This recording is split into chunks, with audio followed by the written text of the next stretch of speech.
welcome to Digital Stratosphere, the podcast that provides independent and technology agnostic advice to help organizations through their digital transformation journeys. This show will help you dial in on what it takes to drive a successful digital transformation, from the high-level strategies to the detail-oriented practices that you may not have otherwise known. You'll learn about best practices and premier strategies used by industry leaders who have driven millions of dollars in net positive business transformations. Over the next 20 minutes, we'll cover the things you need to know to make your digital transformation successful. My name is Sarah Dokovic and I'm your host, and thank you so much for joining us today. In today's episode, we are going to dive into the concept of project health checks. Now, many companies have been opting in to hire an independent third-party consultant to perform a project health check in an effort to help their project progress in a healthy fashion. And joining me for the conversation today is Brian Potts, Chief Client Officer and Managing Partner of Third Stage Consulting Group. Third Stage is an independent and technology agnostic digital transformation consulting firm. And Brian and his team have worked with some of the world's leading organizations in their transformation journeys. And they have seen the good, the bad, and the ugly when it comes to what makes a digital transformation tick. We're going to dive into Brian's first-hand experience in what keeps a project healthy and the value that the project health check could bring to the table. Hey, Brian, thanks so much for being with us today. Thanks for having me. Absolutely. Always a pleasure to chat with you. So let's start from the beginning. Could you just tell me a little bit about what a project health check is? Like, why would companies opt in to perform periodic project health checks? So the answer to that is why do you go to the doctor for a physical every year? You want to prevent future issues that become bigger and bigger. So it's the identification of potential things that could cause trouble with your implementation. So, at any number of points, you can identify where things are headed and cut them off before they become major issues. Yeah. Totally. That totally makes sense. I mean, why wouldn't you? That would just be silly if you don't do your, checkups and everything as well. And there are obviously various types of transformation projects. Like some can be simple integrations, while others are complex mergers and system overhaul. So what type of projects would be the best fit for a project health check versus bringing in a consultant from the get-go? Yeah, well, the more complexity, the more you're going to need health check. Now, understand also that a health check is a component of what we call quality assurance. I know we've run some separate sessions on that. So if you're working with a consulting group to run quality assurance, health checks are going to be a part of that. So those should be assumed at regular intervals. If you haven't engaged a quality assurance organization, somebody to come in and kind of do a third-party analysis, then you want to do health checks depending on how complex your project is.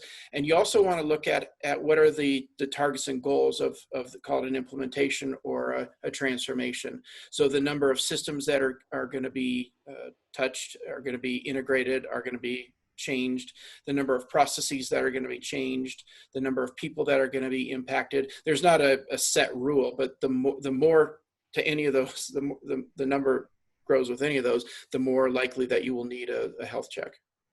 Totally. And does it matter the type of system that is being implemented, or can a project health check add value across any system integration ranging from QuickBooks to SAP to S/4HANA? It can. I mean, if you're talking QuickBooks, I wouldn't necessarily say you need to hire somebody to do a health check, because the simplicity of a focus on financials, for example, you should have a good sense of what's working and what's not. It's when you don't have the capability in-house to identify all the potential risks and issues that are going on. So ERP is a much more common scenario where you want to bring that in, a large HCM or CRM implementation for a large organization where a lot of different organizations are talking, where you've got a number of inputs, data flow is confusing or misunderstood. Anytime you're changing something of significance is a good time to consider that. Okay, nice. And what areas of the project are assessed during a project health check? So we've got an outline. You really want to, it's easy to say you want to assess everything. You want to focus, the way we focus it is where you are in the project. You look at a stamp starting point of what is best practice and work from there. So we've got our, our own model for project health checks. It's a view of 13 lenses. Depending on where the project is, it'll put certain focus on where you need to put more assessment. For example, at the beginning of the project, before everything's locked in, the idea of procurement and planning is going to be of more interest than it is down the road when you're working on testing and training and some of those things. So you want to base the health check on where you are in the project, but you also want to make sure, as part of wherever you are in a timeline, you want to make sure that everything previous to that has followed to plan. So one thing you want to make sure is when you do a health check is that you're not just looking at the current state only. You're also looking at what has already happened to identify what might be bubbling up that isn't identifiable in just a one snapshot view. It's kind of the panoramic view versus the more narrowed view. Yeah, totally. That totally makes sense. And it's almost like a bite-sized version of like a full project consultation, would you say, kind of thing? Yeah. Pretty much. And so if a third-party team is coming in mid-project to assess the health of the transformation, are there ever like any setbacks with the level of context and understanding of the project and the company as a whole that would affect the quality of the assessment? Well, you're certainly going to get more out of it if you start from the beginning and do the full quality assurance model, but then you're going to pay for that. So if you're doing a spot check, again, you want to allow time and budget for whatever firm is doing the health check to assess and get up to speed with what has happened to that point. That would be an overview of the organization. Specifically, what needs to be included in a health check is the targets of what is the ultimate goal here of implementation. Not just we want to implement a new system, but here's what we want to get out of it. Here's the strategic drivers of the company. Here's our KPI targets, so that we can feed those into a health check. So a little bit of extra time to understand who the company implementing is, what the targets are, and then do a quick review again of what has happened to get up to the current stage.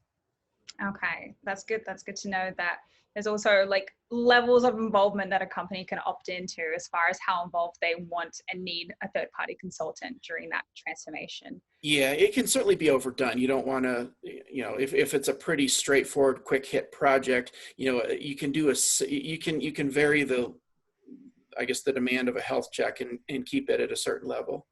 Yeah, awesome. Good to know. Well, we're going to take a quick break. And then when we do come back, Brian and I are going to go into the details of how a project health check works and whether or not it's something that you can do on your own. So stick around because we'll be right back with more of the Digital Stratosphere Podcast. If you are aiming for transformation success, turn to Third Stage Consulting Group.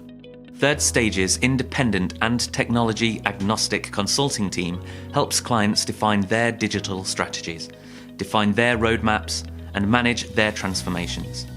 With offices in the US, Europe, and Australia, our team helps the world's most forward-thinking organizations through their transformation pitfalls and risks. If you are embarking on a digital transformation or business change initiative, contact Third Stage Consulting to see how we can help you reach the third stage of transformation success. Learn more about us and download independent reports, videos, and other best practices at thirdstageconsulting.com.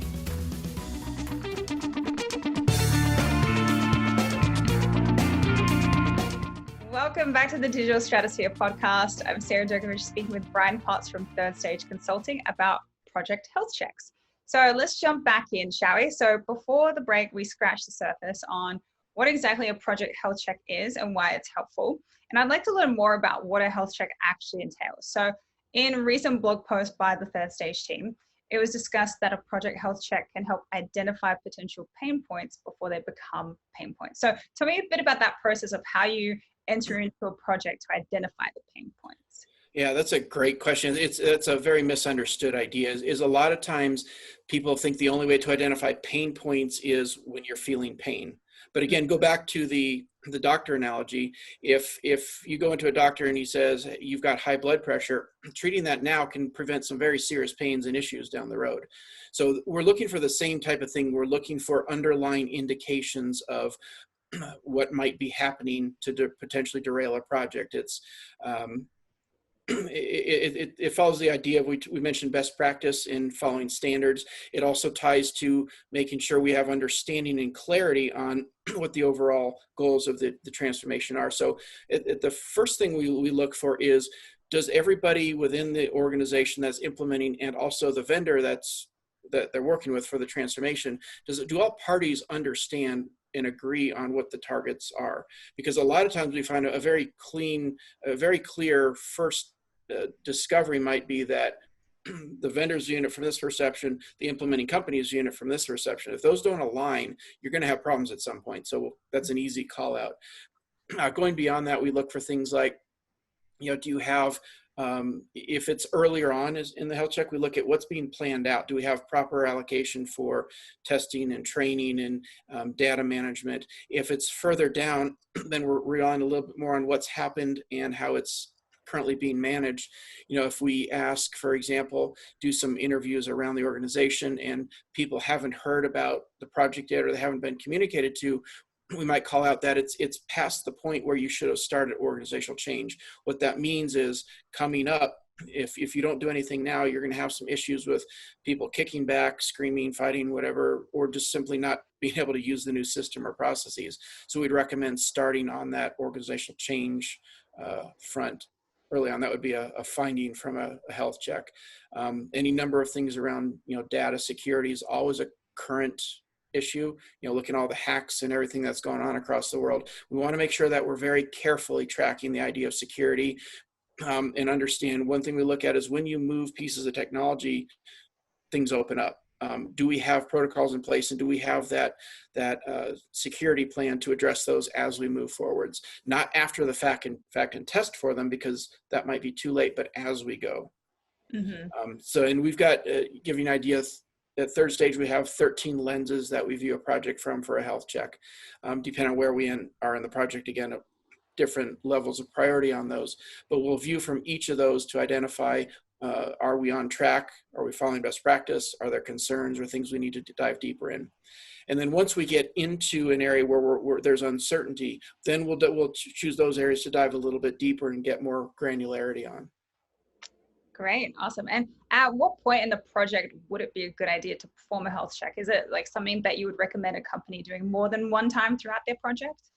The typical consultant answer is it depends, but it really depends on the size, the scope, the breadth of the project that we're talking about. If it's a pretty straightforward, let's say it's an implementation of an inventory module or something for a mid-sized company, and things seem to be going well, you might do one project health check. You might not need two, because one thing a project health check will do is it will set up context for you to run your own health checks. And one thing that we also set up is the concept of canary in the coal mine, is we help teach clients what to watch out for. So if you do it earlier on the project, we do it kind of help you identify, here's things to look out for. If you any of these issues come up or rise, ring the alarm, call for help, and we can fix it. So, in a lot of cases, one might be enough. If you're talking a full suite ERP implementation for a decent sized company, probably want to do more than one. And we recommend, we call them stage gates in our quality assurance model, but you want to run them at most towards the mid to the end of most major phases of the project. So as you get through development, you want to make sure that everything is up to speed it's almost a stage gate scenario, where before you go into the next phase, you make sure that we're on track. Okay, awesome. And so say a business leader listening right now is interested in bringing in a team to perform a health check. What types of companies or consultants perform a project health check, and what should business leaders look for in a consultant that is coming in to perform the health check? Yeah, so two things. One is experience, and the second is independence. Certainly experience, you want to have done this before and understand what they're going through. That's pretty straightforward. The other important thing is, you don't want any vendors that have bias in the project itself to do it. So, I like calling out the big names sometimes, very valuable firms, but call it Accenture, Deloitte. They have their own QA departments that will do project health checks.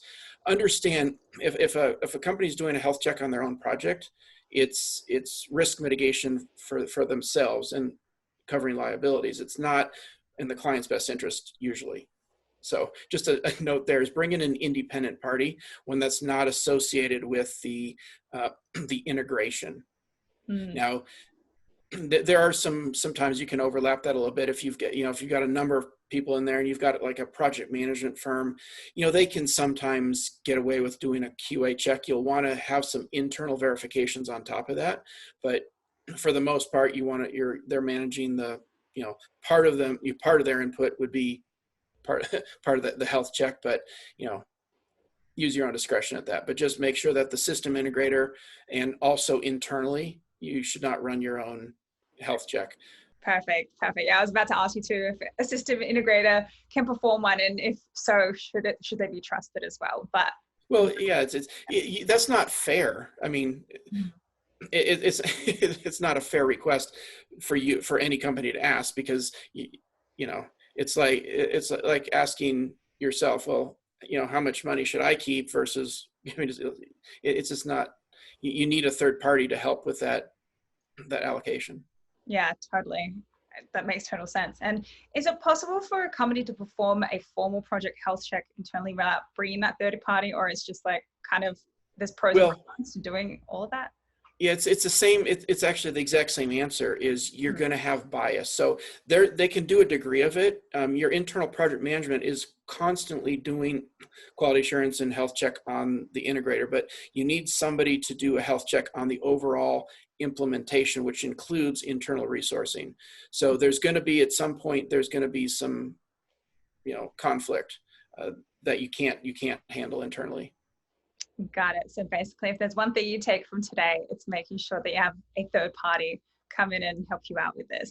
Yeah, the internal discussion we have that one a lot, and it's sometimes difficult to answer because you might have an internal third party who's not working internally that comes in from a project management standpoint hasn't really been involved in the project, but they've got relationships, there's still reporting structure, there's financial incentives funneling around, and it's not a scenario you want to put somebody in.